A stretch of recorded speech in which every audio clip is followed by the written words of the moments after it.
Okay, welcome everyone. Um, Welcome back to the channel to Canada Worker. Today we will be talking about full-time versus contract employment in Canada. And the reason why we're talking about this is I've been in forums and in discussions where people don't really know what the differences are, the pros and the cons, right?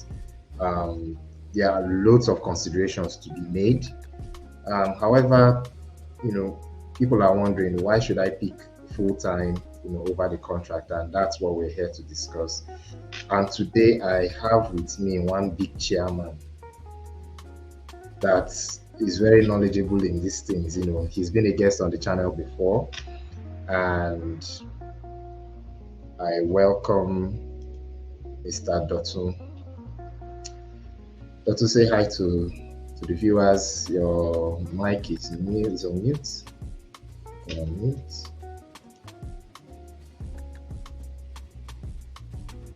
Dotun, I can't.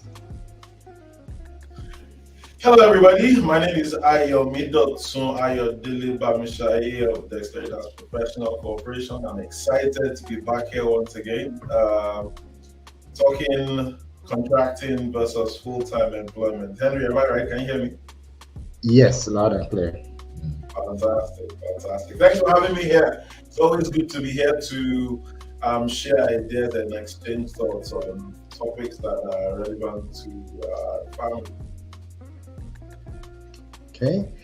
So before we start, I just wanted I have like my own questions here. I have certain notes, and I know that one of the considerations people make, especially new immigrants to Canada, um, when I first came here, I had no clue what a pre-approval was for a home, and I just didn't see how it tied to choosing, the right type of job, right? So I guess my first question to get things started is tell us what the considerations are that people need to make when they're thinking about a home purchase. And let's tie it into the choice of either a full-time employment or a contract gig. And don't forget, these are new immigrants. Let's just use like new people moving to Canada, right? Initially, your consideration will not be trying to get any old type. In fact, you just want to start something. You don't care whether it's full-time or it's contract. But for someone that is thinking long-term, how do you think this will tie into making those considerations for a home purchase? So there are several factors that would influence that decision. But I think there's some background information that will be relevant for us to provide to make this discussion more fulsome and easier to digest. So, bearing in mind, I'm just going to take us back a bit. My own career, when I started after graduation and what we call NYSC back in Nigeria, all that was in my head was I needed to get a job. I needed to get a job because I needed to get my life started, quote and unquote. And all I could think about was a job. And that was my perspective. I had colleagues who, sometime during our education in UI, had started their intern with some fairly strong organizations. So they understood what it was like to work in a corporate environment. They had been able to meet people, listen to what the guys who are 2, 3 years ahead of us were thinking, and map their own careers based on that. I just wanted to get a job, and that was it. Now, with that kind of, when you come to Canada with that kind of mindset, all you're going to be thinking about is employment. The only way I can earn income is employment. But Canada, being the land of opportunity that it is, allows you to sit down and determine how you want to earn your income. The average individual around here earns income primarily through employment, which means you have an employer, you are an employee, Your employer pays you a certain amount periodically, whether it is daily, weekly, every 2 weeks, every half month, or monthly, as the case may be. The most common compensation period in Canada that I have seen is fortnightly, every 2 weeks. So that's what employment looks like. Now, when you have certain skills and certain competencies, your employer is willing to give you some more leverage, some more leeway, some more control over how you earn and what you earn. And that is what can potentially put you in a contracting situation. As a contractor, you are to a large extent in control of quite a number of factors, and how you use those factors can benefit you, or if you're careless, they can hurt you significantly. So what we're trying to use this conversation to do is to help you see the opportunities and the options that are available to you as a new, freshly landed immigrant, about to land immigrant, potentially landed immigrant, so that when you're making that decision on arrival, you know what you are doing. Now, going back to Henry's question, how does this tie into home ownership? A very critical consideration for buying a home in Canada is how much income do you earn. You would say, oh, okay, so the more money I earn, the more home I can buy, and that is correct. But it's not just the more money you earn, it is how much money you earn personally as an individual. So when you are talking employment, it's straightforward. When you are talking contracting, it gets convoluted very quickly, because suddenly you are looking at an income statement, incomes, expenses, write-offs, taxes, potentially tools and employees, and maybe depreciation. All that changes things very, very quickly. So even though you may have a contract that pays you $200,000 per year, what you pay yourself is really what your mortgage banker will be interested in, as compared to your $200,000 employment contract, which is simply going to be, you take that contract to the bank and you can buy a home. So that's the dichotomy that's in there that one needs to be careful about. Henry, I hope I've been able to address your first question properly. Yes. Fantastic. Yeah, for me, in my own research, one of the things I found as to why people picked full-time employment are the benefits. Benefits that come with them. You have your paid vacations, you have bonuses, end of year bonuses, you have your health spending account, and all of those nice things. As opposed to on the contract side, where you may not have all of these benefits and you have to do them yourself. However, I would say tax exemptions that are a benefit of having, doing a contract job, for example, is something that would balance the skills when looking at both of them. So what's your opinion on this? Where someone that has like a full-time gig is saying, I'm picking this for not only the stability, but also the benefits that come with doing a full-time job, as opposed to the contract one where, the contractor would make an argument that there are tax exemptions. So that's why, they are choosing that. So if we look at that critically, honestly, so I'm going to make a comparison that people are going to probably tear into me for, but it's just a fact. When you're an employee, you have little or no control. You have your desk, you have the time you resume at work, you have the time you get out of work, you have your deliverables, you have your line of reporting, who you are reporting to and who reports to you. You don't have job security.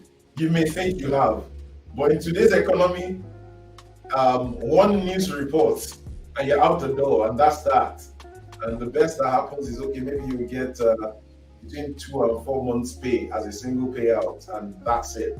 irrespective of how many years of work that you put in, right? And So so are you speaking for the full-time gig, or you're speaking against it because of? I'm analyzing each position. My job here as a professional is to give you the facts, and then I'll let you come to your conclusions. So Okay. the downsides of employing full-time employment: one, you have no control. You must resume wherever you are required to resume at whatever time is required of you, whether it's a desk in your house or a desk in the office, in the corporate office. You are issued a standard device from your employer, which you use to execute your work, and you work within their environment using their tools. You have a chain of command, and you follow what the chain of command requires. Those are some of the. You have absolutely no control over what happens to the money you make. You make your money, the taxes get taken out, the deductions get taken out, you get what is left, and that's that. Now, when it comes to benefits, some of the ones you mentioned are definitely inclusive. You have a fairly okay health plan, you have a health spending account.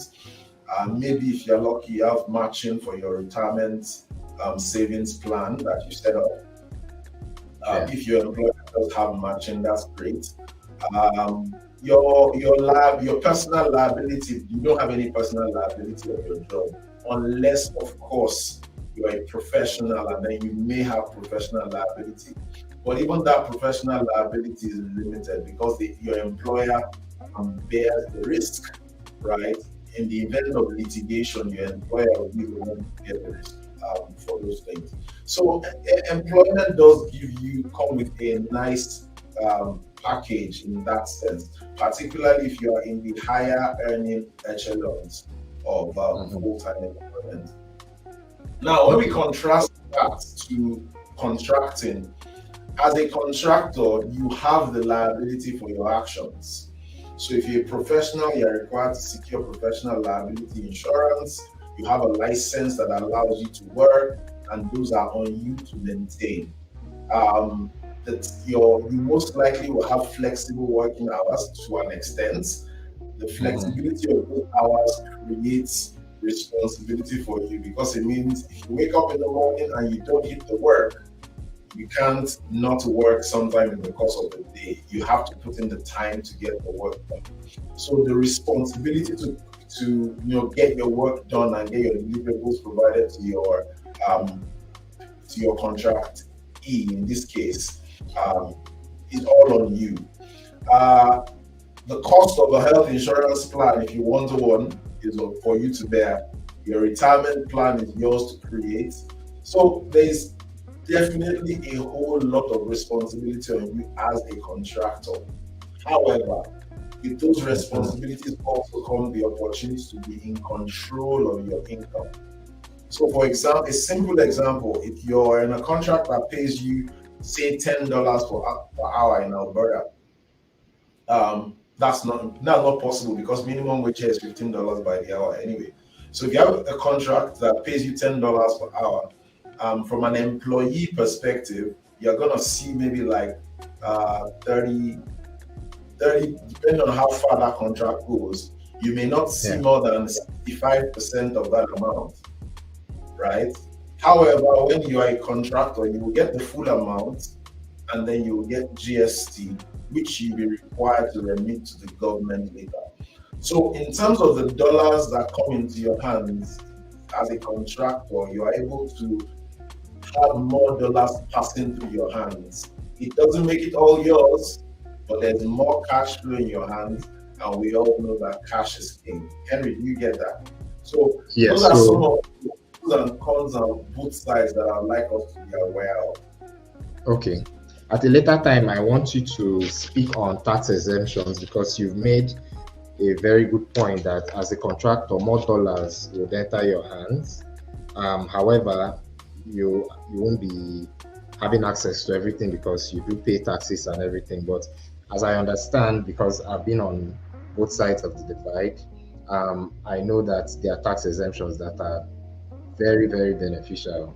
So I want your perspective on that. But before then, I want to let the viewers know that towards the end of this live stream, um, the principal of the Dexteritas Professional Corporation, Mr. Dotun, would speak more on taxes. As you guys are all aware, we are in tax season.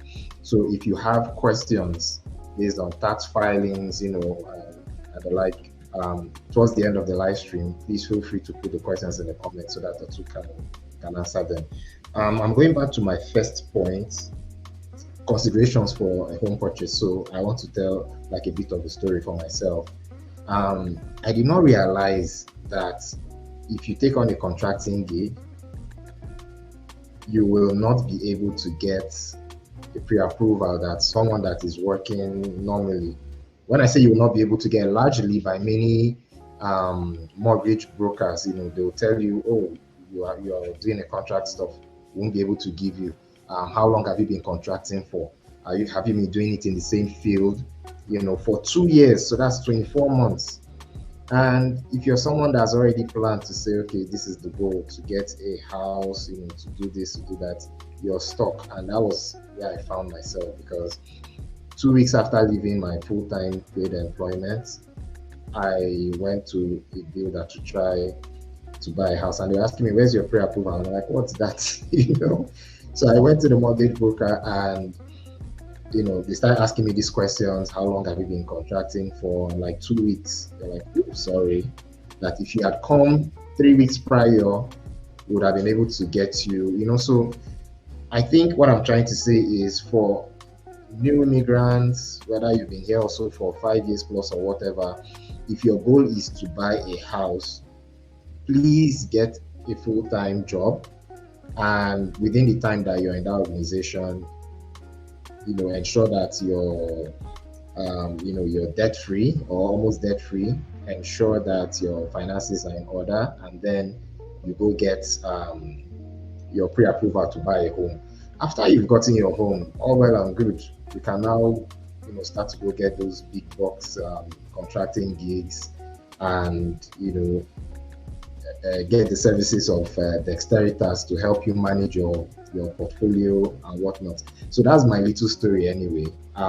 These are some of the considerations I now think people should make if their goal is to harness real estate opportunities that exist in Alberta and Canada-wide.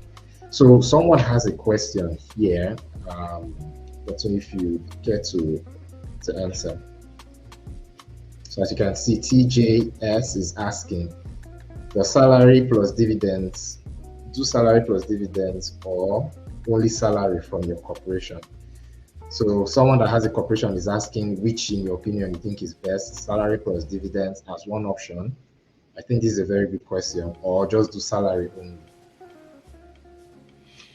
So, in my typical characteristically unfriendly and unhelpful manner, I'll say it depends.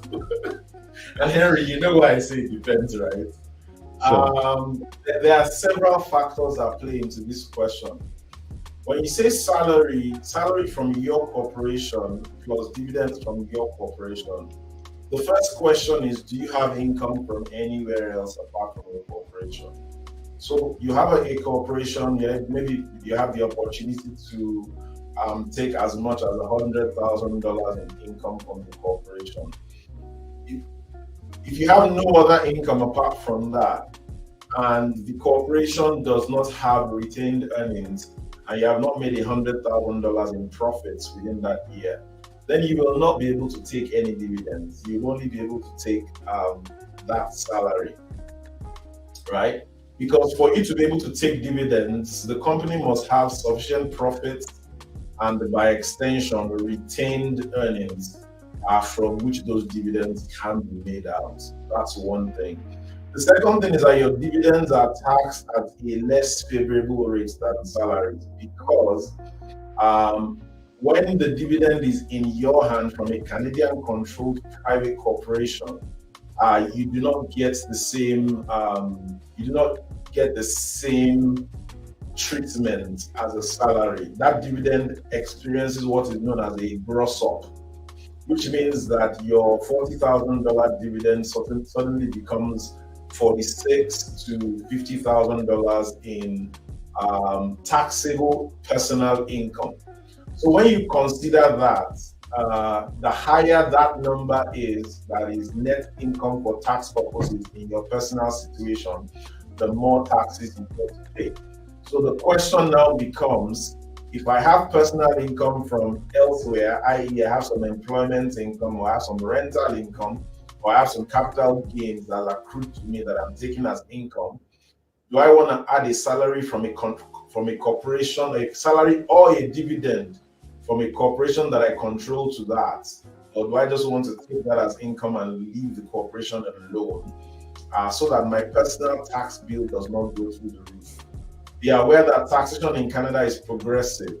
So the more you earn, the more taxes you pay. When you earn under, I think it's currently $45,000 thereabout, you pay taxes at 15%, 25% in Alberta, federal and provincial.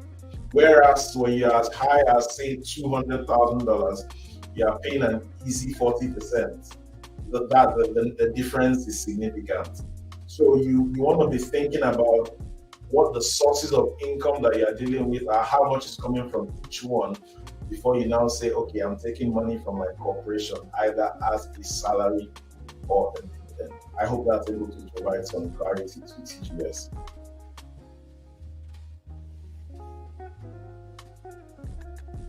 Sorry, I also want you to speak on the fact that TJ is saying it wasn't a question, that he was saying you can also do salary plus dividends or only salary from your corporation while still having a contract job. So yeah, thanks TJ for that. One of the things I see as to why people are increasingly choosing the full-time option, in my opinion, is job security. I was in a situation where during the COVID, it also all happened Canada-wide, massive job losses because of the high uncertainty as to what would happen with the pandemic and the coronavirus.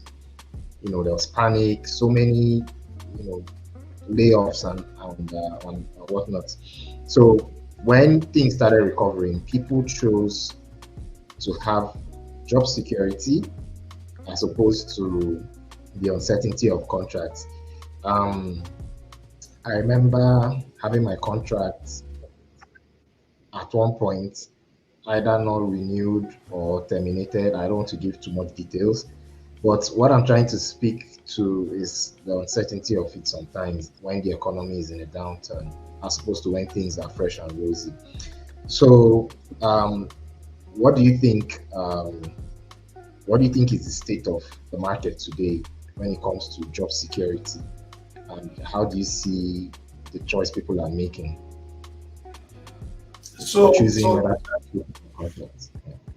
Henry, thanks for that question. So I'm one person that I see job security as a farce. It's not real.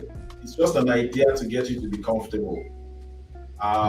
Because the truth is, people have lost their jobs in very hard times, like 2014, when the oil prices literally fell out of the bottom and oil was selling for negative because the profit from the sale of the oil was less than the cost of transportation, right?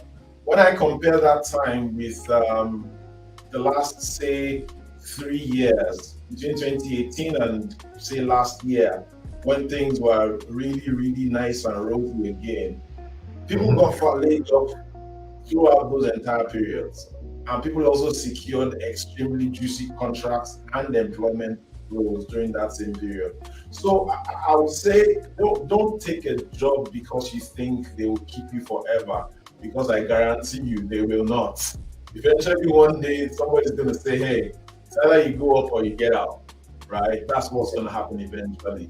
So if you believe that you're going to get a nice paycheck and it's worth your while, then go for it, because that means that if you want to get into property acquisition, you can use your big income to take care of that. Whereas the other hand is, if you are comfortable with the discomfort of a contract, you're able to say to yourself that, hey, you know what, for me it's about get the contract and then use it to my advantage. The question TJS was asking there about, you can use your contract, paying yourself a salary to get around the income issue. That is definitely absolutely spot on, is correct. But what I always need people to be aware of is when it comes to income and managing income, there are always two opposing objectives. One of Sorry, them can is you speak to taking care of the house purchase as what yeah, he's saying here? that's what I'm going. That's what I'm going to talk about. But I need us to be clear on the two opposing objectives that exist when you are talking about income. Number one, it's either you need income to qualify for assets. When you're in asset acquisition mode, i.e., you want to buy a house, you want to buy a car, you want to buy an investment property, you cannot also be chasing tax minimization at the same time. Because as long as you are declaring large amounts of personal income, you have to be ready to pay the taxes that go with that. As against when you are not thinking about acquiring any assets, when you have your primary home, you have your investment property, you bought the fancy car that you want to buy, or you've been able to cover that arrangement using some other arrangement. At that point, you're not thinking about, oh, I want to buy anything. So you're sitting down and saying, how do I keep my personal tax bill low? Because your corporate tax bill is already low. As long as your corporation is earning less than $500,000 net income, your tax bill is at between 9 and 15%, which is lower than the lowest personal tax bracket, right? So from that perspective, you are always going to have that dichotomy. And when you're trying to buy a house using contracting income, every mortgage broker will tell you that you need to show that that income has come from that contracting source for 2 years straight, irrespective of, as long as it's the same line of work you've been doing for 2 years straight. For you to qualify to use that income to buy a house, you need to have had it for 2 years, because they're going to use the average of 2 years. So when you haven't had it for 2 years, they're going to use 0 and 1 year, which means that your purchasing power is significantly hampered from contracting, as against when you are doing it with employment. Full-time employment situation, you need 2 pay stubs and an employment letter. Boom, your mortgage, you're qualified for your mortgage based on that. So that's the dichotomy that we need to have in mind. So going back to what TJS mentioned, you have a corporation, you don't have any other income, you need income to qualify for your mortgage, then you pay yourself a salary or a salary plus a dividend, depending on what the retained earnings situation in the corporation is. Then you use that salary to go get your mortgage. But don't forget, in that year, you're going to have a fat personal tax bill because you've paid yourself that huge salary you need to qualify for the house that you want to See buy. that as a small price to pay, if you ask me. Sometimes it could be a big price. Some of us like some nice, some of us like nice houses, right? So yeah, it could be a big price, but in the scheme of things, it's a small price to pay for the property that you want to get into and the control that you have on your personal income. Okay. So yeah, I really like that question and the answer, and I think it also fits to the question we can see on the screen. Please, if you're enjoying the feedback from our guests, I know I don't usually ask this all the time because I just want us to move on with it, but please like this video, and for those of you here that are not subscribed, please consider subscribing. No, don't consider, just subscribe right away. So that this can help me and motivate me to do more of this. Okay, so let's continue. So Sunita is asking, is it easier to get approved for a mortgage as a contractor versus doing it as a full-time worker? And I know you've spoken from your feedback on the last question, but outright, would it be easier to do, to get mortgage? Which of them grants you access to lending from a financial institution? To buy a house with no basis of comparison is easier when you have a full-time job, right? Because all you need is your employment letter and your 2 most recent paychecks. As long as the numbers on those three documents support the fact that you are able to afford the property you want to buy, you will get that mortgage in no time, particularly when you have a very strong personal credit score. So your credit score, an employment contract, and your two most recent pay stubs will get you into a mortgage with a grade A lender, RBC, Scotia, TD, CIBC, and that's that. When you're a contractor, on the other hand, you need to prove that you've earned that income for 2 years. So it's not just the employment contract, it's your personal tax returns, 2 years of that. It's the financial statements of the corporation. If you're sure, if you own the corporation that income is coming from, they need to see that the corporation is in good standing and it has, is on firm financial footing. They need to see that you yourself are in good standing as far as credit is concerned. So your personal credit counts. The income is also important, and they're going to use the average of 2 years. So they're not going to say, "Oh yeah, you've done it for 2 years, so you made $200,000 this year, so therefore it's 200,000." No, you've done it for 2 years and you made zero last year and $200,000 this year. The maximum that you'll be approved for is the average of 0 and 200, which is $100,000, and that's pretty much how it works. So as a contractor, the burden of proof to show that you can afford the property is on you, and it is significantly more onerous than if you are a full-time employee. So it still comes down to the same thing. You give up, you hold on to the control, then the burden of proof lies with you. Okay. We have a question from Amy Greg Chido. Backstory: Amy was one of the people we're having discussions with that actually prompted this session. It's always good when people that come and have the ambitions that they have want to know how to navigate, so that we don't face the kind of situation some of us faced, where we came and we're just focusing on either surviving or getting things up and running. I think the better approach would be to network and to ask as much questions as possible, depending on who you have around you, right? So he's asked two questions. If you can answer them. One is, can I access the possibility of buying a home if I pay myself as an incorporation owner? And two, does it make sense to open RRSP as an incorporation owner? And there's a third one. Okay. In terms of buying a home for yourself as a corporation owner, it comes down to how you channel that whatever money is available in that corporation to yourself as personal income, with the goal of creating wealth for yourself. So whether you're taking a dividend or salary from the corporation, that's something that you have to decide, and the outcome of that decision is what's going to drive your ability to afford a home. So I think the first thing to do is talk to whoever your mortgage broker is and find out what kind of income that you'll be looking at to acquire whatever property you want to buy.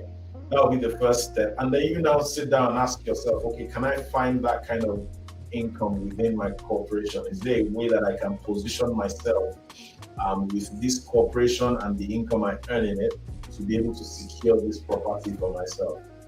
It's not going to be as straightforward as if you have full-time employment, but is it possible? Definitely.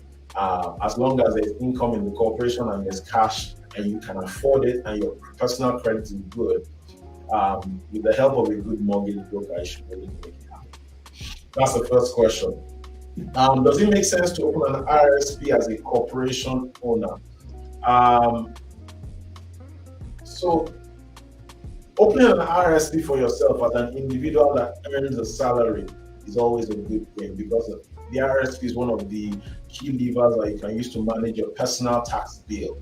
Now, when you own a corporation and you pay yourself from a corporation, you can still do that as long as you are paying yourself a salary. If you are not paying yourself any salary and everything that you're getting from the corporation is a dividend, then you lose that lever of an RSP contribution room. So any contributions, first things first, you may not even have RSP contribution room from which to make a contribution to an RSP, which will turn around and save you the taxes. So if you have a corporation and you pay yourself a salary, definitely it makes sense to do that. What expenses can I write off for taxes? The whole boatload of them. It just depends on your situation. For certain fundamentals are available to everybody. If you own a corporation, you can write off your cell phone bill. If you own a corporation, you can write off the cost of the business activities within that corporation. So if you are buying and selling, the cost of what you buy to generate the income is a valid business expense. And there are other things that you can write off. It just depends more on your situation and circumstances, and we can get into more detail on that as we go ahead in this. Yeah. Okay. I think Greg also has another question for me. Like, this is the most important question for those that have corporations or are looking to open one because they are contracting. So he would want you to speak on the many advantages of having a corporation in Canada. Number one advantage of having a corporation is a limited liability. So, for example, you can run a business in Canada either as a sole proprietorship, which means. Sorry, what does that mean?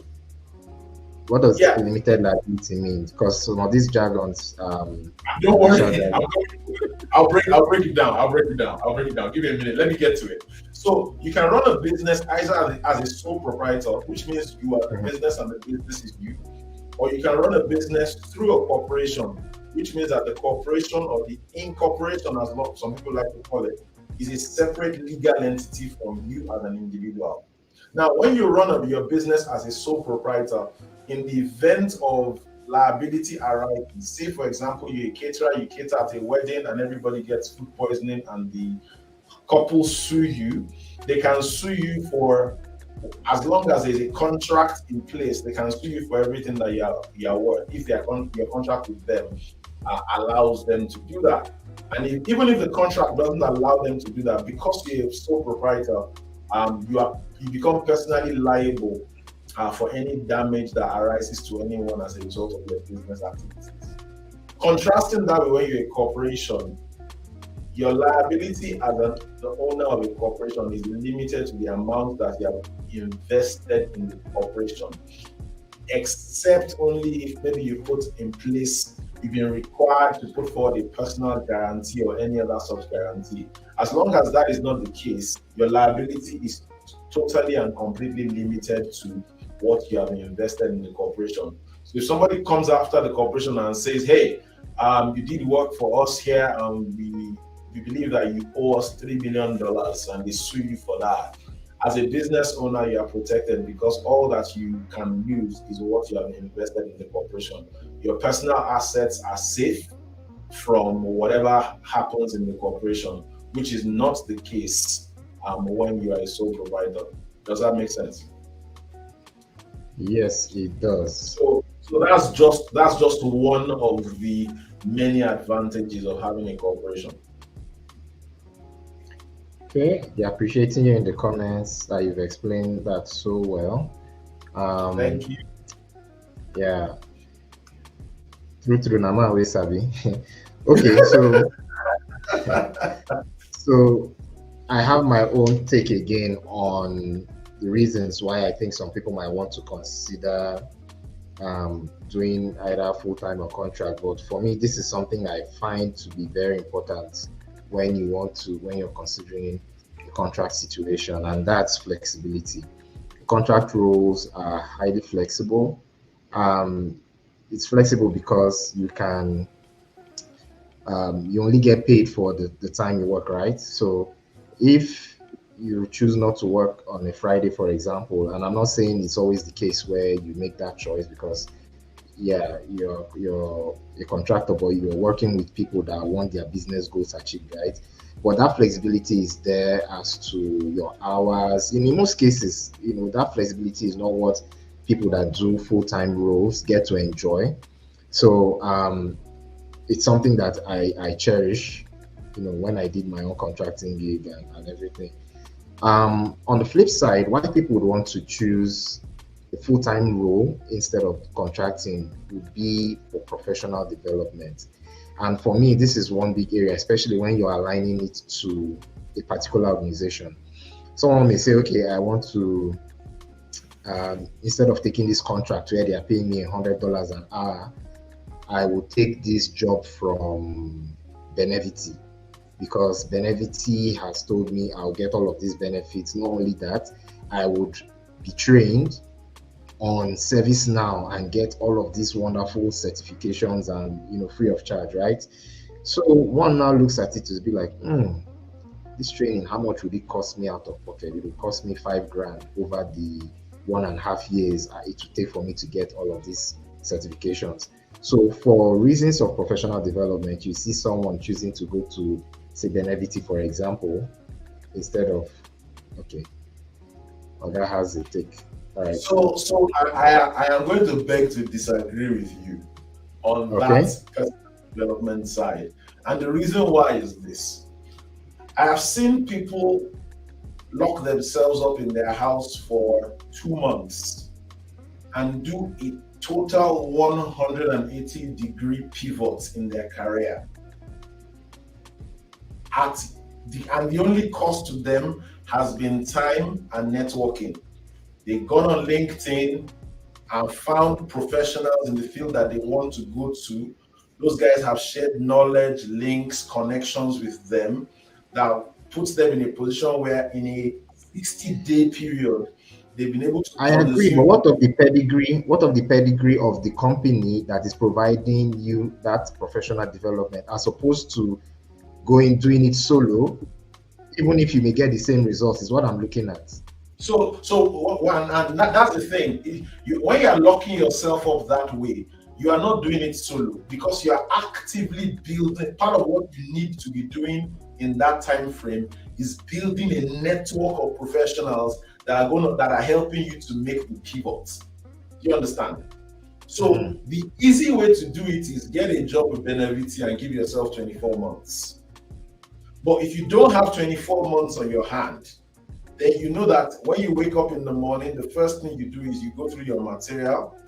Then sometime around June, you're spending the next 1 or 2 hours networking and connecting, virtual coffees, in-person coffees, sending out emails on LinkedIn, meeting people, joining WhatsApp groups, having conversations with people who are in the field, using the tools that you want to learn about, consuming the content that you're consuming at a higher level, at a more advanced clip, and executing the projects that you like to get on. And if you do that consistently for between 60 to 90 days, with the right circle of friends or networks around you, you can get that same 24-month results in 60 to 90 days. It's just going to be a lot of hard work. Okay, so you agree on the flexibility that a contract role provides, but you think people shouldn't necessarily tie themselves somewhere when they can still make more money doing the contract gig while seeking their own personal development on their own. It makes sense if you put it that way, and I agree. In that sense, calling me too hard. I don't want to lose my head. Sorry, Tosin is making a good point. That's probably a cost-benefit evaluation. Yeah, definitely. Because when you think about it this way, that 90 days, you may find out that there's no income whatsoever. So it's a Shangri 90 days. Whereas if you're in Benevity riding your contract out, your employment out for 2 years, probably maybe you are earning like $100,000 a year for that 2-year period. So it's a significant comparison. But when you think about your Shangri of 90 days, right, the top of 18 months that follows, you may not be running a contract that pays you $100,000. The contracts may be significantly larger because they are not employment contracts. They are contracting gigs, right? So it just depends on the mindset of the person that is going into this exercise and how they choose to go about it. But let's come back home to our topic of contracting versus employee before I take us. Yes. So yeah, based on that, Sunita is asking. Sunita wants to know if more down payments will make it easier to qualify for a mortgage as a contractor if they haven't worked, in that role for the 24 months we've been talking about, that most mortgage brokers will probably want to get out of you. And I know they make those considerations because of how long the person has been here, either as a permanent resident, and all of that. So what would the answer be to this? So let's walk through it together so we understand. So, for example, you want to buy a $500,000 house. Typically, when you're buying it as an individual, you're required to put down no more than a 5% down payment. So that means you have $25,000 down. If you have $25,000 down, then that means you need $475,000 mortgage to close on that property. Now, if you have 20%, right, it means you have $100,000. You no longer need 475, you now need 400. But whether you've worked for 1 year or 2 years, you still need to be able to show income of an average of 2 years that supports the bank lending you that 400K. Do you catch my drift? So in terms of what a bigger down payment will do for you, it will reduce the amount of mortgage you have to secure, but you still need to have that average of 2 years income that qualifies you for that mortgage that you want. Whether that mortgage is $50,000, $100,000, $200,000, $500,000, or $800,000. Does that make sense? So that's the dichotomy that we need to juggle. Okay, we have another question that most people don't also know. Well, people know, but they don't know how to navigate. And Sunita is asking again to speak more on the first-time home buyer incentive program. So for those that don't know, go ahead. No, I'm just saying you can go on and speak on it. So if I remember very well, the government put out a very RRSP-esque policy which kicked in this year, which is supposed to allow you to open what is known as a first-time home buyer's account that operates pretty much very similar to the RRSP. You get a contribution room, you make a contribution, that contribution is deducted from your taxable income, and the goal is to help you put together enough money to save for a down payment so that you can buy a house. That's how that's supposed to work. As a contractor, will you be able to take advantage of that? I know that your RRSP contribution room is determined by your employment income. So as a contractor, it is what you pay yourself as salary, not what you earn from your contractee, that will be used to determine your RRSP contribution room. Now, if the first-time home buyer's account is anything similar to this, then it means that as a contractor without employment income, you may be cutting yourself out of the room to make this kind of money. So it's just to take advantage of this incentive. So it's just to confirm that the income that you are paying yourself from your business qualifies you to be able to take advantage of the first-time home buyer's account. Okay. And so now, is how you pay yourself is important. Okay. So does it apply to people that work in contract roles? If you're working in a contract role, for example, and you're not paying yourself through a salary, you're paying yourself strictly through dividends, or maybe you're not even paying yourself at all because you have been able to set up a structure that allows you to push a lot of your expenses into the business, then you're cutting yourself out of this. So sometimes, when you have goals that are cross purposes, you need to be able to properly manage them in a way that you are able to say, okay, what do I want to achieve? And based on what I want to achieve, I will take active decisions. You can't tell me you want to buy a home and then you are not going to pay yourself any personal income. Your corporation income cannot buy a home for you. It can only buy property for your corporation, right? That's a different rabbit hole. We don't want to get into that. So if you want to buy a home for yourself, you need to have personal income. That's just how that works. You understand? So how would I put it? As a contractor, you are in control of how you pay yourself. And that means you need to be aware of what it takes to achieve the goals you want to achieve for which you are taking up a contract role. Does that make sense? Yes, it does. Yeah. Okay. So now I want you to give us what you think your best tips are, or general considerations or advice or whatever I want to call it for people that are looking at full time, and then do the same as well for contract. So I guess what I'm asking is to say, oh, go full time if you want XYZ, go full time if this is your aim, go full time if.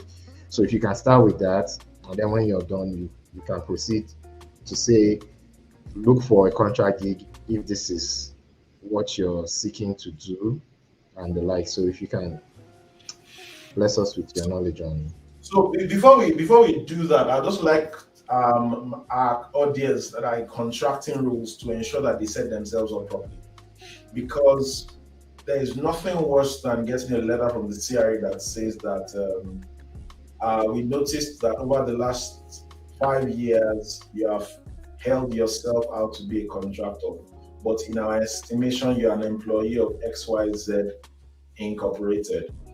And therefore, on the back of that, all the expenses that you have claimed over the last 5 years are hereby disallowed, and you are required to pay taxes on all of the income that you have earned. And here is your tax bill. That kind of correspondence can cause a heart attack on the spot. And because I don't want any of you to have a heart attack, I'm going to tell you the significant things that you must put in place to ensure that you have not just a contract that says, not just a contract or an agreement that says that you're a contractor, but you put things in place to prove beyond a reasonable doubt that you are a contractor. Critical among this, number one, do you have control of your time, or does your employer have control of or does your contractee have control of your time? Are you required to report to a certain location at a certain time and leave at a certain time, or you can do your work at a time that works for you? That control is very important. Anything that looks like a subordinate superior arrangement speaks of employment, and the CRA will always test that when they are trying to say that you are a contractor. If you are a contractor, you are not subordinate to your contractee. You are a professional engaged by the contractee to execute certain type of work. So anything that looks like that creates a situation where you look like a subordinate should be avoided. Simple thing as tools. In today's corporate world, your primary tool is a computer. If you are using a laptop provided to you by your contractee and you cannot show that you have your own laptop that you can use to execute this same work to the standards required by your contractee, you are setting yourself up to look like an employee, and it becomes very difficult to argue against. So that work tools arrangement is very critical. You need to make sure that you are doing something about it. Even if they provide you tools, you need to be able to show that you have your own tools that you can use to execute the same work to the level of professionalism and to the satisfaction of your contractee. Another thing that they will typically test is, do you have the potential for profit or loss? So, for example, if your contract says that you earn $100 per hour, and that's that, and they can't find any expenses that could make you go into stay in a profit or make a loss. The question now becomes, is this really a business, or are you just an employee of this organization? Another thing is a requirement that it is only you and you alone that can do the work. When your contract stipulates specifically that only Canada Worker can do this work, then it's going to be difficult for you to justify or show to the CRA that you are a contractor and not an employee.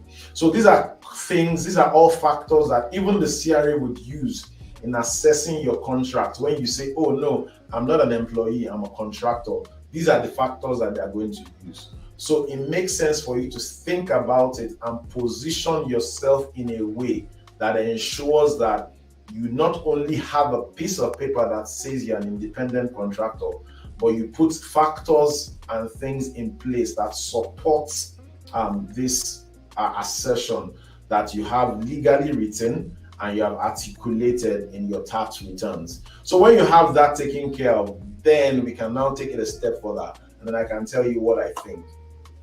Now, if you're new in country, say you're single young professional, you're in IT space, your risks are limited, you know, probably maybe you had gotten involved in the startup space in Nigeria before coming to Canada, or your home country before coming to Canada. I will just tell you, don't bother about full-time employment. Just go get like 3, 4 contracting gigs, and then find 2 of your buddies back home and execute the work and make your money. You will be very happy for it, honestly. This advice, this last bit of advice, thank you, because for me, very happy for it. End of thank you very, very much for that last bit. If you're a married man, there's a wife, 2 kids, and there's grandma and grandpa back home on both sides, and everybody's waiting on you to drop the dime. And while throughout till you left, or up till now, just before you leave, you've always been an employee.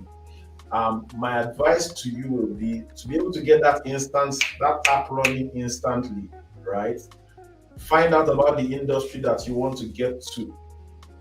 In terms of certifications, qualifications that get you in the door, skill sets that are required immediately.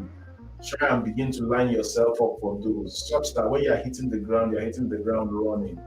Please, I'm going to iterate. If you are not in Canada yet and you're on your way here, make the effort to connect with immigration and settlement organizations in your city of choice. They can make your life very easy. I have somebody that arrived in Canada on a Wednesday or Thursday, and by the following week, not only did they had a fully furnished apartment, because prior to arrival, he had been talking to 2 or 3 immigrant settlement associations, and those guys had made arrangements for bedroom furniture, living room furniture, kitchen appliances, plates, pots, pans, all that stuff. So they arrived, he met his mentors or his counselors or coordinators or whatever they call them in the various organizations. And all he had to do was find a place, pay the rent, and they moved in all the stuff. And like that, they were settled. Unlike the average, to something that I want to talk about for a subsequent session, which you just said, many people have a problem with settling in their new city when they come. Because I can tell you, in fact, you already know, like rent has risen by 40%, from the last year and a half. So imagine that you were in your home country while you were applying for express entry, and at the time you were looking at a typical 2-bedroom apartment in a condo unit or an apartment complex was, let's say, $1,400, before.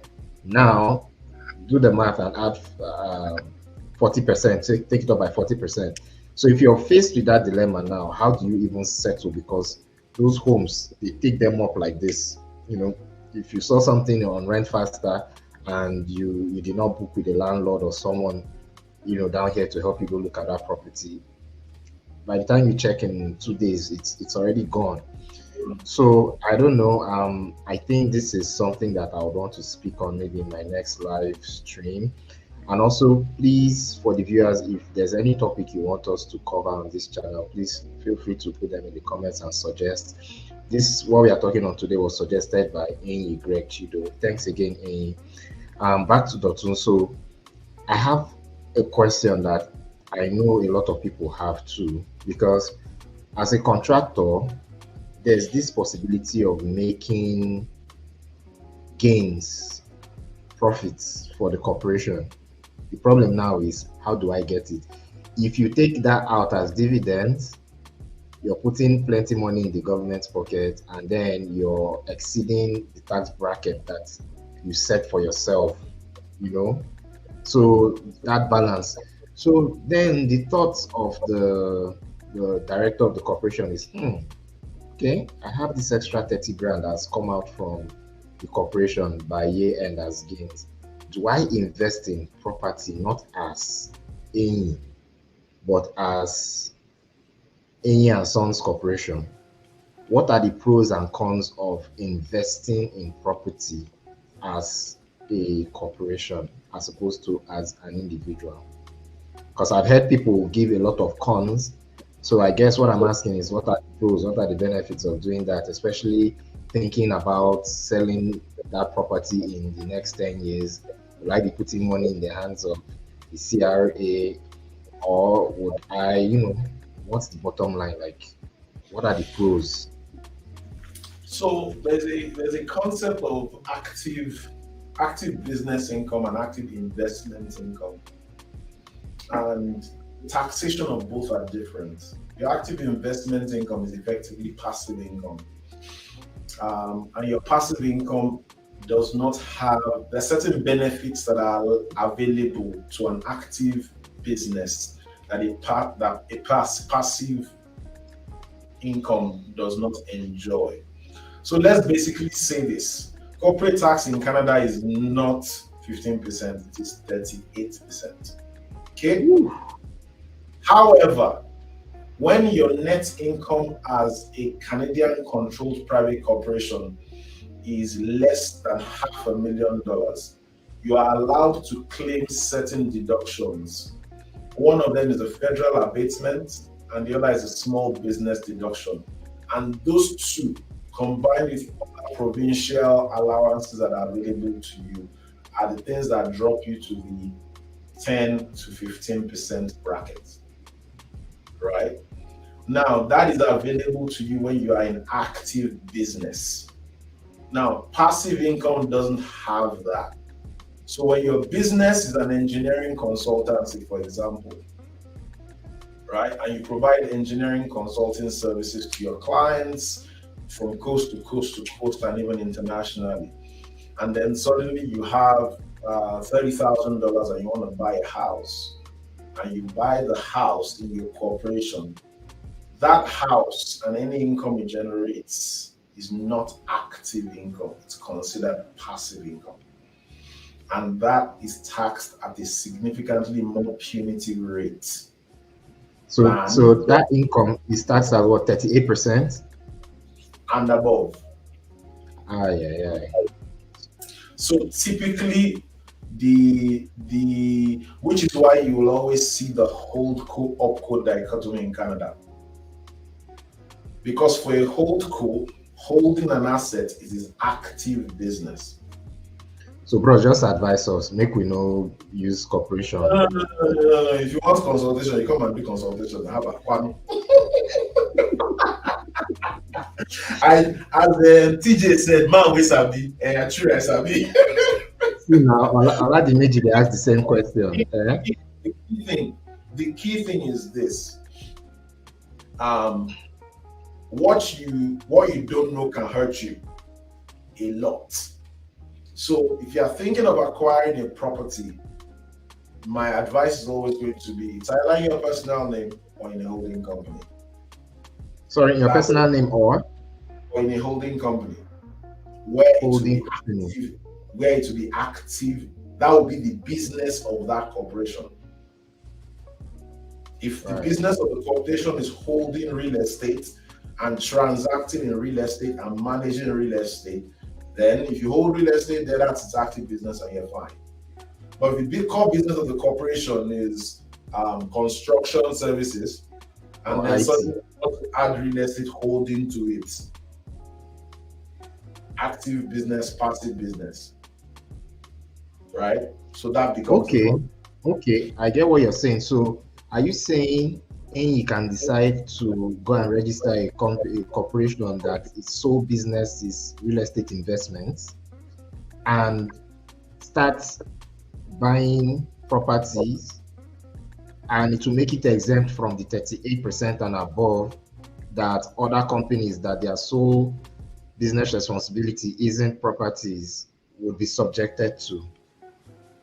Am I correct? Yeah. Okay. Now, thank you. However, how would such a company start making income when they are primarily holding companies? What will be the scrutiny of their initial investment income or their capital? What do you mean Hello. I mean, okay, so any opens up a holding company that would be investing in real estate, where would their capital come from? Like, how would It will such a come company start from making money to? it will come from the promoter. If Ain is the one that says he wants to open a company that wants to do real estate, then Ain has to be ready to fund that operation. Okay, okay, all right. Judy Max says if we want more details, we should go for consultation. She doesn't see a situation Thank where you very much, Judy Man. Thank you very much. May your government reign supreme.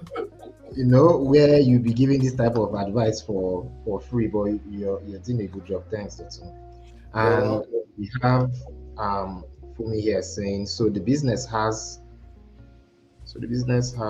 to have one sole business responsibility and not under different umbrellas, right? So you can't be doing IT and saying you're also doing real estate investment and also say you're doing YouTube or social media, whatever, right? I think So that's you, true. I won't say that exactly. What I will say is this: understand what is considered passive income from a business perspective, and then that passive, as long as it doesn't fall into that passive income bucket, you can put all of that in one corporation. Once it falls into that passive income bucket, then it has to be another corporation. Okay, and to know what falls under passive or non-passive, how do we contact And you that to one, Ed, how do we contact you to be able to consult? I mean, that information should, if you can pass that information so we can put it in the comments for people that would want to reach out to you. I if should you'd have like asked that. me, let's see, where should I put my email address now? Fine, I can put it in the comments. So you can So reach for anyone that wants to reach out to Dotun, this is his email address. on my office, and this email address Sorry, it's is not complete. Dotun at dexteritas dot what? .ca, please. .ca, okay. I will rewrite that. And what's this one? What's the service at? That will go to a member of my team. A member of your team, okay. But if they want to reach you directly, it is If you want to reach me directly, send it to my email address. If you want to reach a member of my team, if you want to reach my office, you can send it to the office. The office phone number is 587-287-4148. And then whatever inquiries you make by telephone will be sent to me. Or you can send a WhatsApp message to that number. It will come to me directly as well. okay. And this is his number if you want to reach out. And where are you located, sir? We're in Calgary, Alberta. The energy's here. The energy is Okay. in Calgary, Alberta. Our offices are on Flint Road in the southeast, just across the road from Winners and HomeSense and Marshalls, Heritage and McLeod Trail. That's where our offices are.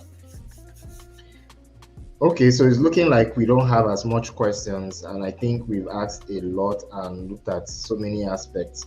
So we are drawing close to the end of this live stream, and what I want you to finish off with is to talk about tax, seeing as we're in the tax season, right?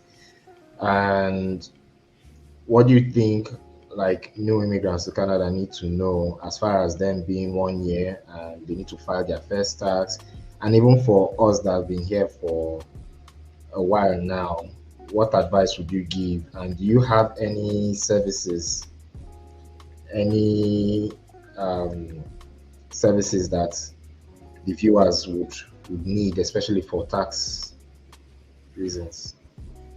Okay, so I'm going to put you on the spot. The number of things that are happening that I want to share. First things first, next week, Thursday, we are having an event at our office where we'll be talking, designing a winning product. or service.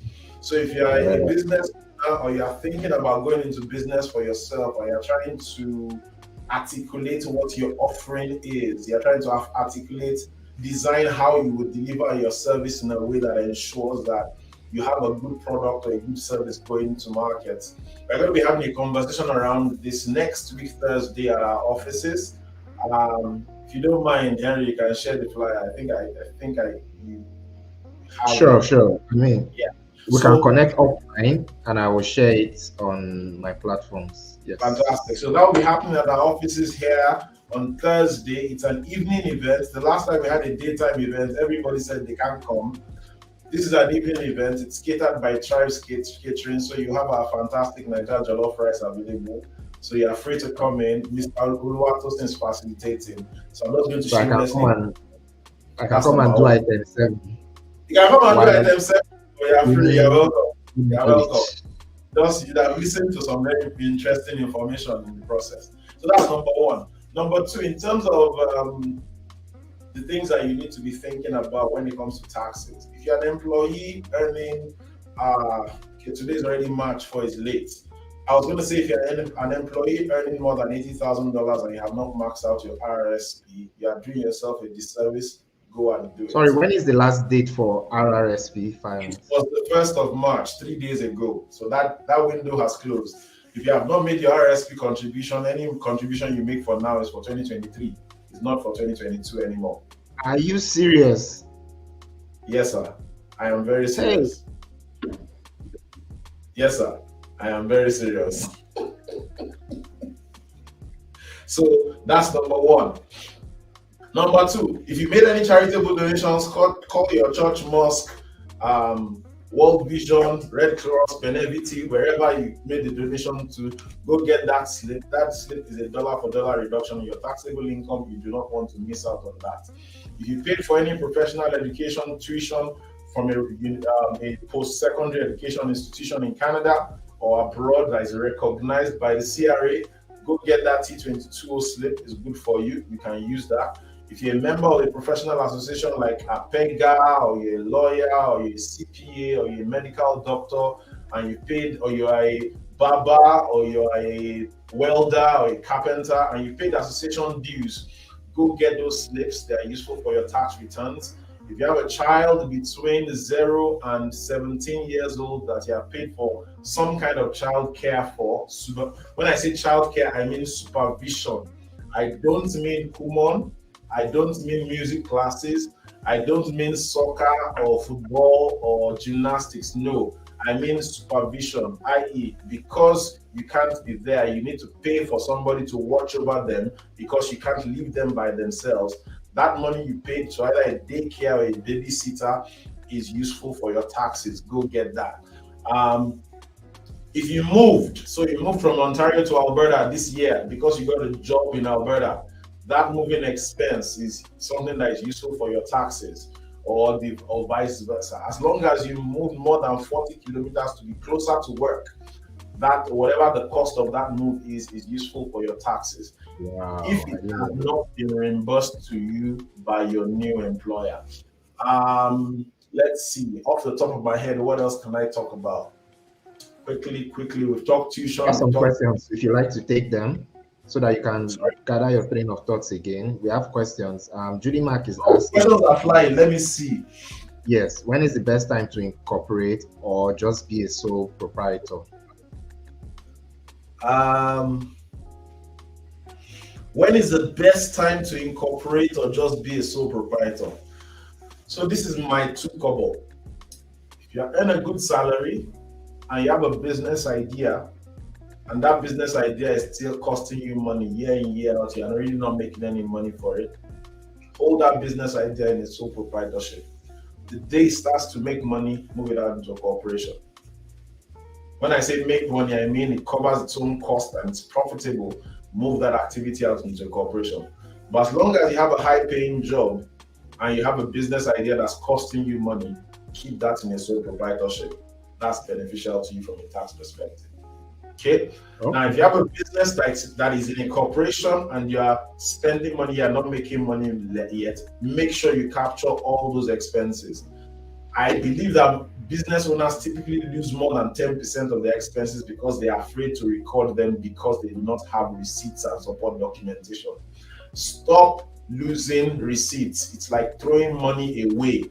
Stop throwing away money. Keep your receipts. Take a picture with your iPhone. Store it in Google Drive. Store it in iCloud. Store it in Xero. Store it in QuickBooks. Store it in FreshBooks. Store it somewhere in the cloud. A 5-month-old receipt most of the time from a POS is almost blank. So keeping the receipt physically itself doesn't even help you because I may not be able to read it if I'm the CRA auditor. But if you take a picture of it as you are incurring it, most likely we'll be able to read it in 7 years' time, which is the furthest back the CRA can go, unless they suspect that you're actually playing foul play, right? So capture your expenses. Don't throw away money by throwing away those receipts. Capture your expenses. It is important. But what if those receipts, your bank statement shows them, your bank statement corroborates those purchases? There's nothing as good as a receipt. It's good is on your bank statement, but if the receipt is there, then they know that, okay, we paid the money. Your bank statement may not say who you paid it to. It may or it may not. But the receipt tells how much you paid, who you paid it to, when you paid it, and all those key factors are important. Okay, thanks. Right. Fumi says hi. Hi, Fumi, how you doing? And we have a question from Nkiru. Nkiru says, is there going to be a Zoom or YouTube link for those not in Calgary? You mentioned the event you'll be holding at Dexteritas, and it seems a nice one. So I was also wondering myself, how come only folks in Calgary will get to benefit? I understand the item 7 is not virtual, but for the information that will be shared right on that session, are you not going to make it like a YouTube live event or some other platform? So we'll definitely stream it on our social platforms, but we definitely want to have people in the room because we don't want to carry our eyes open. Okay, so if you can send that to me so I can put it in the description, what those platforms are, especially the YouTube link, that would be nice. And Fumi has a question. Okay, give me 1 sec. I'm putting this in your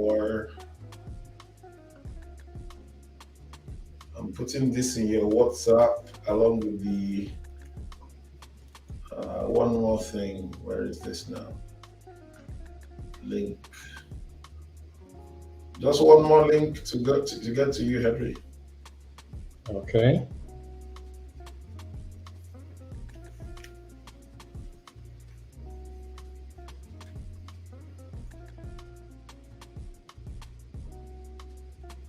I'll put the Eventbrite registration link and the flyer in your WhatsApp.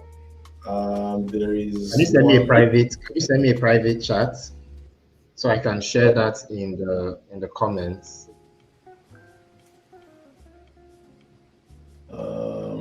Okay, I can't send the image, but I've sent a link to the event, so you can share that. Okay. Thank you very much. Fumi has a question, if you can. Now, a not-for-profit is a separate ball game. It's a whole different beast. It's a totally different arrangement. Give me 1 second here. I think I need to change my camera briefly.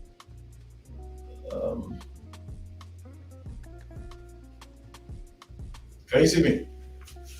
Yes. So I have the link. Sorry. Fantastic. Thank you very much, Henry. A not-for-profit is a whole separate arrangement. It's a different ball game. And the key thing about a not-for-profit is you do not have the rights to the residual income within a not-for-profit. So when you run a not-for-profit, you have a cause. Based on the cause that you are pursuing, you either raise funds or you get money from the government. It's taxpayers' dollars, basically. And the CRA is very, very sensitive about this.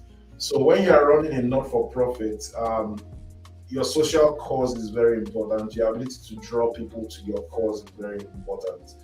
That's the only way that a not-for-profit will thrive.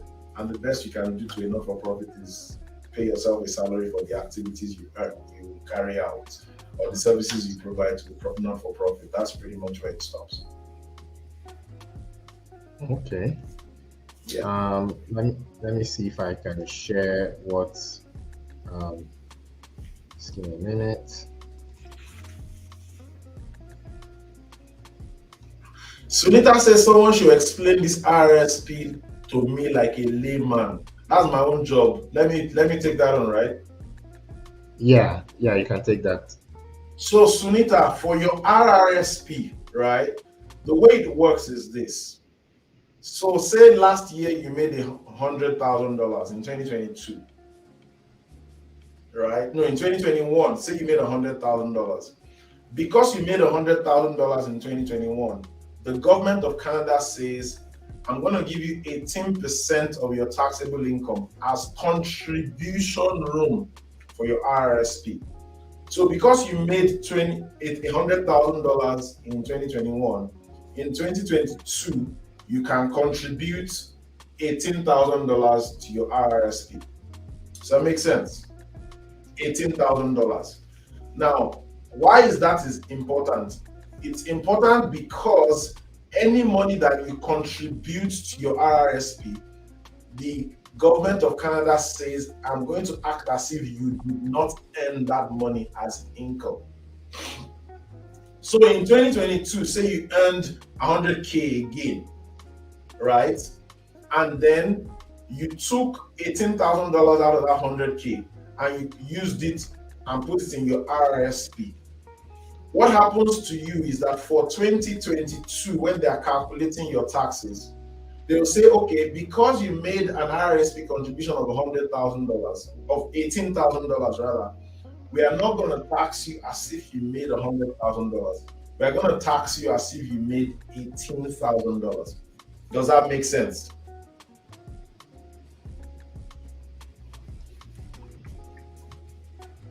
Yes.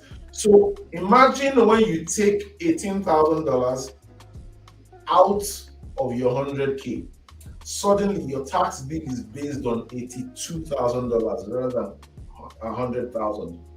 That does two things for you. Number one, your taxable income has reduced. Number two, the tax rate at which you are being taxed has also reduced.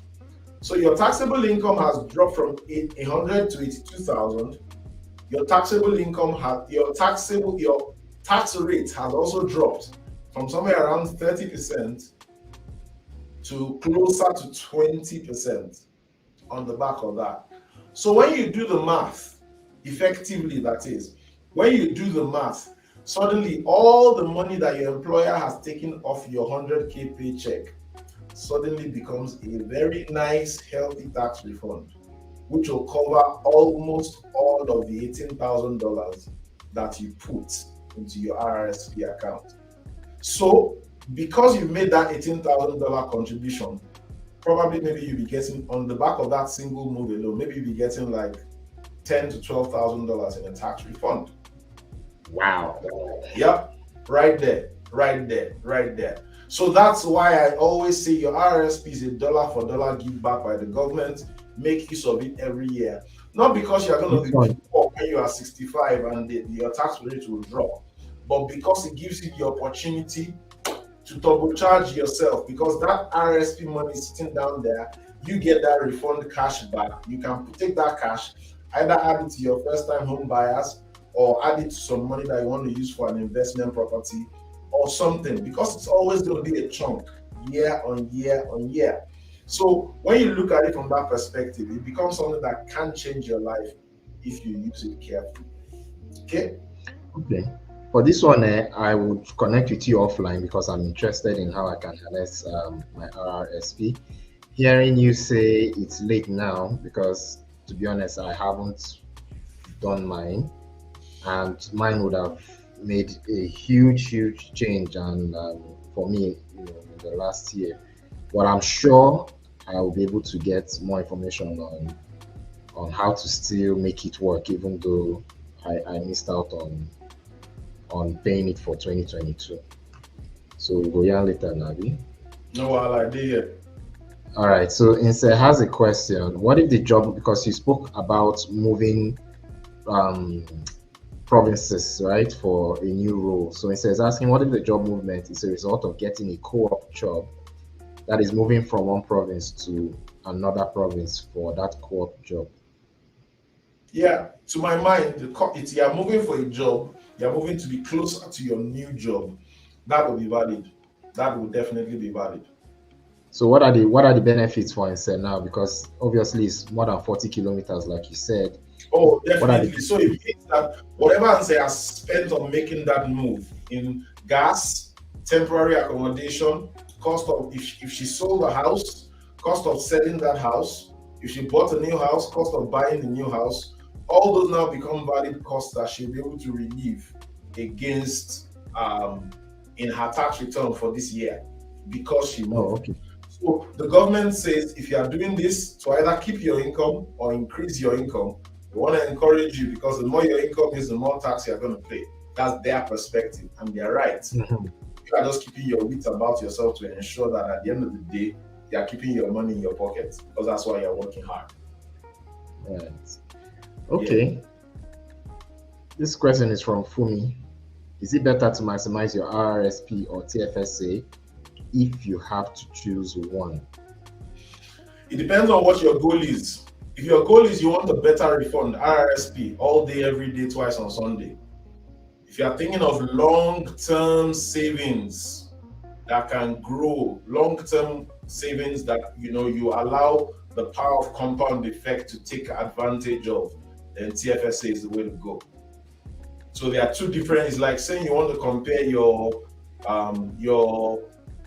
let me see. Let me look for. You want to compare your sports car with your F-150. There are two different cars. They do two different things.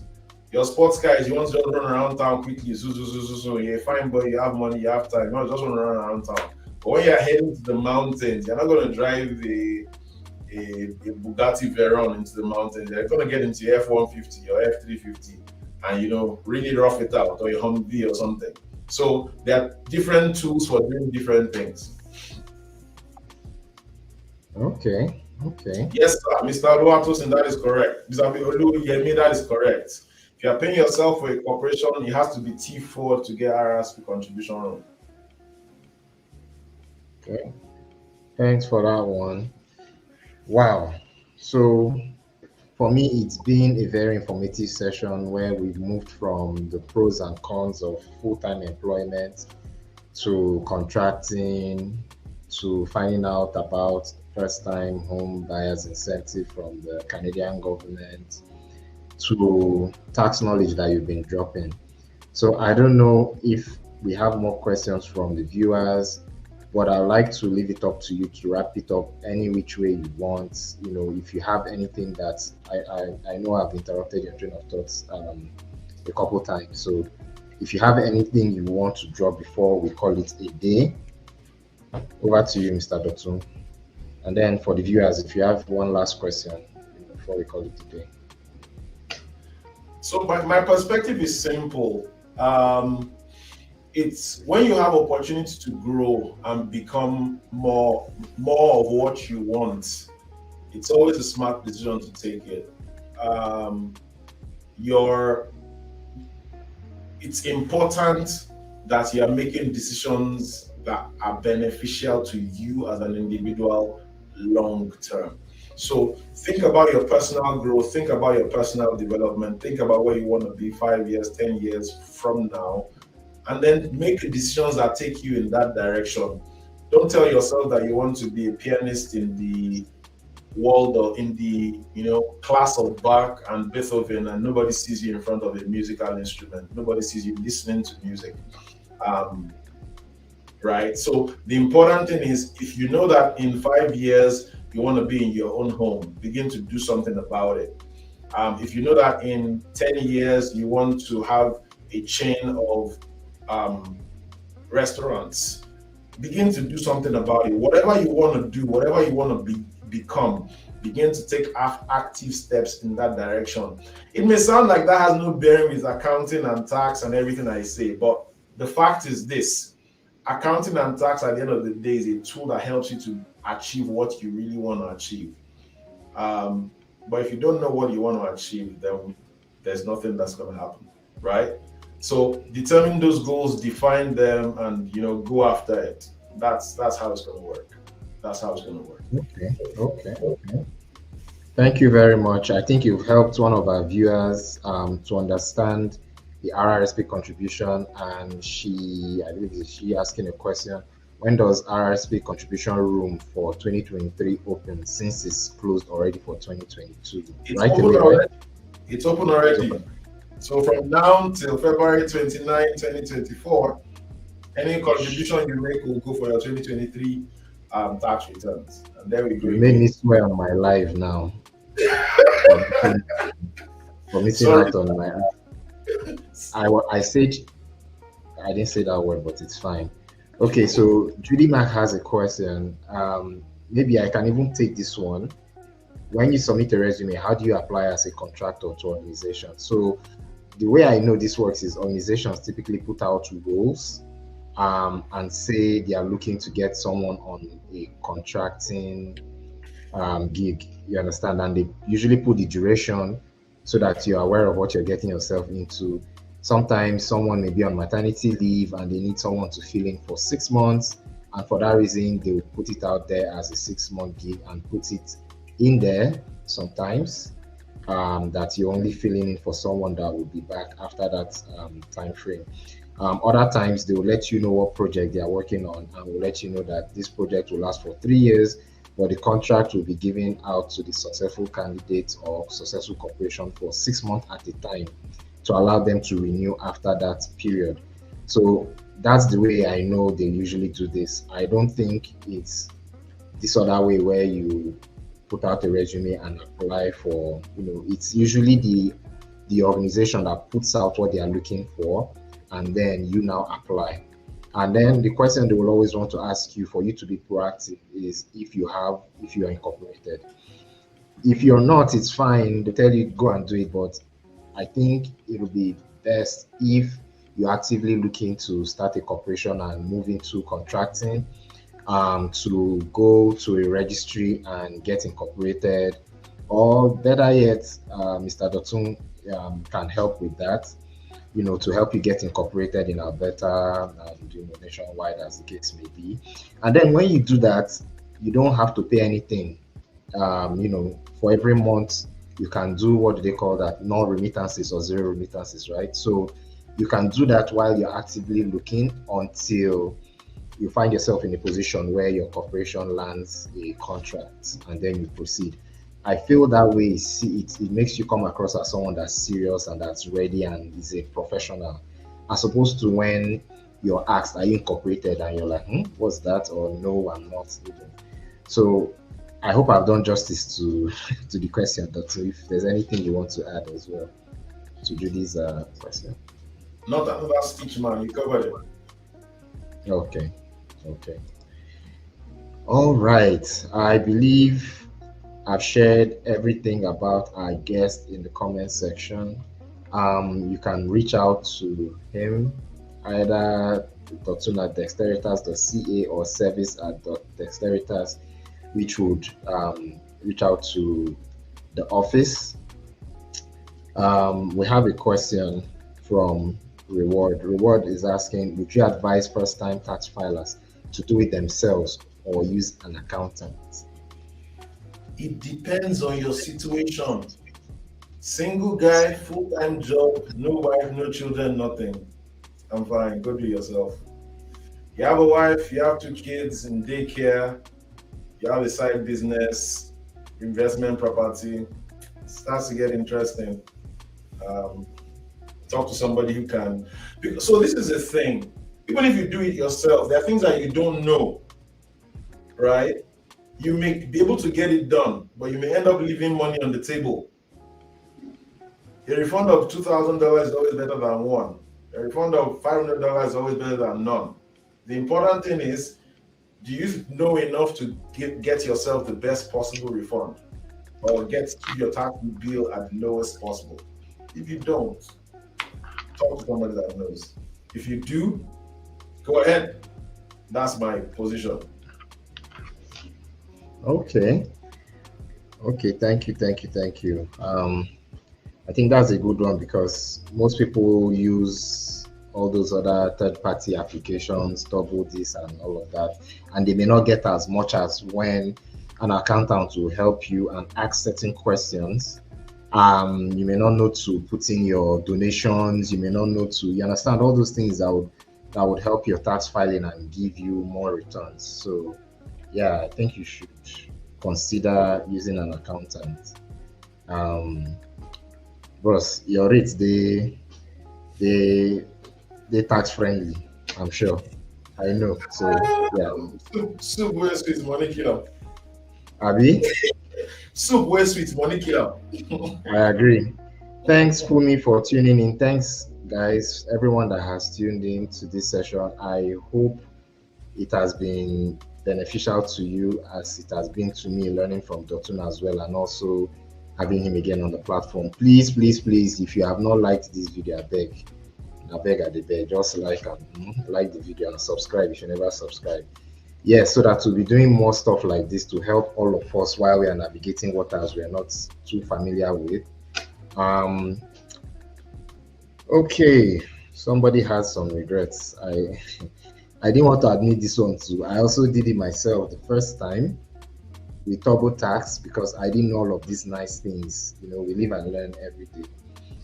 And yeah, for anyone that's looking to file for the first time, reach out to Dotun. I'm sure you get the best advice on how to proceed with this. Thanks, Fumi, for sharing that. Okay, if we don't have any more questions, I thank you all for spending your Saturday evening from Lagos, from Ghana, from Accra, wherever. And for those here, thank you for spending your Saturday morning with me. Until next time, guys, have a good one. Peace. Take care, people. See you around.